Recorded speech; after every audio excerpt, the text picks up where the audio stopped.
Amazing Kids Pusat. Ayo subscribe. Tanda bahaya atau red flag pada perkembangan anak. Ayah bunda, pada masa perkembangan dan pertumbuhan anak, peran orang tua sangatlah besar.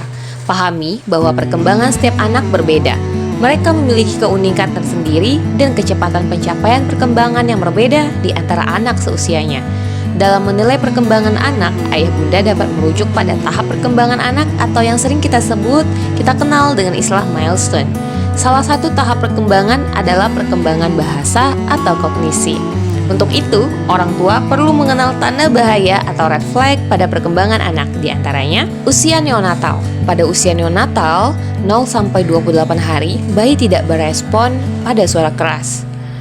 Pada usia 2 bulan, bayi tidak bangun dengan rangsangan suara. Pada usia 4 bulan, tidak terdengar suara ocehan atau cooing. Pada masa ini, bunda harus sudah mulai waspada. Pada usia 6 bulan, bayi tidak merespon atau menoleh terhadap sumber suara.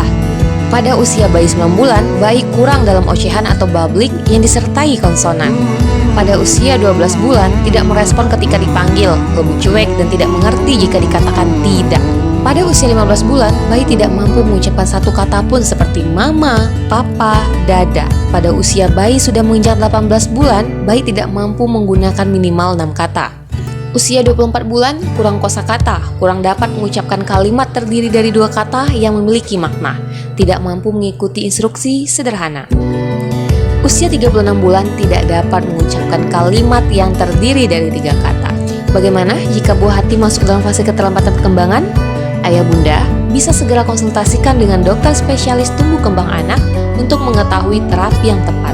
Semakin cepat orang tua menyadari keterlambatan perkembangan pada anak, semakin cepat pula penanganan yang dapat diberikan sehingga si kecil dapat tumbuh dengan optimal.